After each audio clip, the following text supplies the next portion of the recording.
Hi, my name is Shazlina and I'm the Director General at the Institute of Diplomacy and Foreign Relations in Kuala Lumpur. When I was asked to do this segment about sharing a book that I've read, I thought that would be easy. Then I realized that because of the work that has been tasked, there was not enough time for me to do a whole lot of reading. So I used to be able to read at least one book per week. It's now dwindled down to perhaps one book every few months. But there is one book that I would like to tell you about, and it's a very non-academic book. It's one of those books that has been on my shelf for the longest time, but I've just only recently managed to read it. And the reason why there's so many all these yellow things there is because I wanted to tell you a bit about this book. Now, this book is titled DEWEY, the small town library cat who touched the world. And it's written by Vicky Myron with Brett Witter, published in 2008. Now, Vicky Myron is the librarian of a small town called Spencer, Iowa in the United States. And the DEWEY was her cat, or rather a cat that they adopted at the library. How it begins is really interesting because this is how they actually adopted DEWEY, and I'll read a bit. I heard a noise. What kind of noise? From the drop box. I think it's an animal, and this was a conversation between the librarian and her assistant. So it goes on to say, a what? An animal. I think there's an animal in the drop box. That was when I heard it, a low rumble from under the metal cover. It didn't sound like an animal. It sounded more like an old man struggling to clear his throat. But I doubted it was an old man. The opening at the top of the chute was only a few inches wide, so that would be quite a squeeze. It was an animal. I had little doubt of that. But what kind? I got down on my knees, reached over to the lid, and hoped for a chipmunk. The first thing I felt was a blast of freezing air. Someone had jammed a book into the return slot, wedging it open. It was as cold in the box as it was outside, maybe colder, since the box was lined with metal. You could have kept frozen meat in there. I was still catching my breath when I saw the kitten. It was huddled in the front left corner of the box, its head down, its legs tucked underneath it, trying to appear as small as possible. The books were piled haphazardly to the top of the box, partially hiding it from view. I lifted one gingerly for a better look. The kitten looked up at me, slowly and sadly. Then it lowered its head and sank down into its hole. It wasn't trying to appear tough. It wasn't trying to hide. I don't even think it was scared. It was just hoping to be saved. Now, so that was the beginning of how Vicky Myron and the library in Spencer, Iowa, adopted DEWEY. Nice, handsome male cat. The reason this book actually attracted my attention was not because it's about DEWEY. This is a wonderful way in which to write a book. The book is less about DEWEY and more about the people in Spencer, Iowa. I now know more than I want to know about this little town called Spencer, Iowa.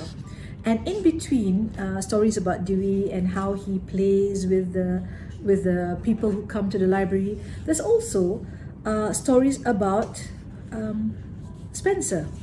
I didn't even know there was a town called Spencer in Iowa. So I'll give you an example. The problem with flat land, as all of Iowa knows, is that there's nothing to stop the weather. The cold wind blows out of Canada, across the Dakotas, and straight into town. The first bridge in Spencer across Little Sioux, built in the late 1800s, had to be taken down because the river became so jammed with ice, everyone worried the pylons would collapse. When the town water tower burned down in 1893, the straw packing used to keep the riser pipe from freezing caught fire, and all the nearby fire hydrants were frozen solid. A 2-foot thick, 10-foot wide circle of ice slid out the top of the tank, crushed the community recreation center, and shattered all over Grand Avenue. That's winter in Spencer for you. And Vicky does a very good job about telling people of these little tidbits and trivias about Spencer. She even goes into a lot of detail about the history of Spencer. And she doesn't forget about the library. So she does talk about the library. Now I understand why Brett Witter had to help her. And I suspect that Brett Witter was the main writer. Vicky provided a lot of the recollection of Dewey. But it talked about the library itself, how it was founded in 1883, and in 1890 it moved to that small frame building in Grand Avenue. And in 1902, Andrew Carnegie granted the town $10,000 for a new library. And it goes on and on about the library. So it's a really good book. You would think that you're reading about a cat, but you find that you're actually reading about other things as well. One chapter that I thought I would share with you, or one small part of it that I thought I would share with you, is that this book gives you a glimpse into the writer herself. And she talks about the challenges that she's had, the divorce that she had to go through, raising children as a single mother, but also about her own parents. And she talks about her brother, who was diagnosed with stage 4 non-Hodgkin's lymphoma, which is an advanced form of lethal cancer, and this was in 1976. So the doctors gave him 2 months to live, and he was only 19 years old at that time. Vicky stayed up with Stephen one winter night because they wanted to have the Gibson family Christmas. Her family's name is Gibson.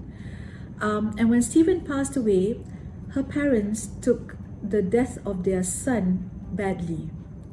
So what happened was the parents adopted a cat whom they named Max. Vicky had another brother, David. David took Stephen's death even worse.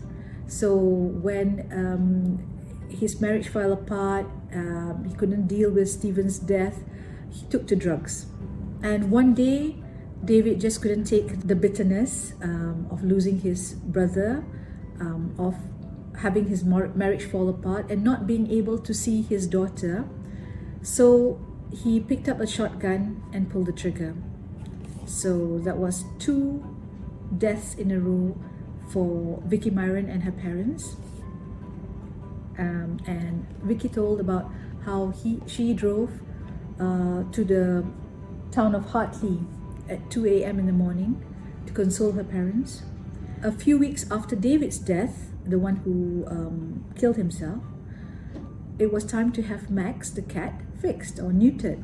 So they took the cat to the vet. The vet gave him the anesthetic and left for 10 minutes to give it time to work.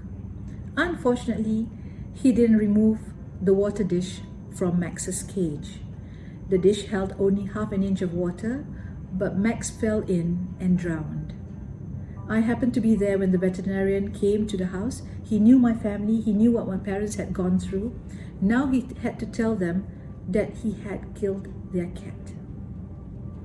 So it was just a series of unfortunate events that Vicky related in the course of this book. Of course, all good things must come to an end, and it wasn't just this book that had to come to an end, but it was also about how Dewey met his end. And for that, dear readers, you are going to have to pick up this book, which is a page turner. I read it in one night, and good luck reading it. All the best. Have fun. That's it from me. Bye.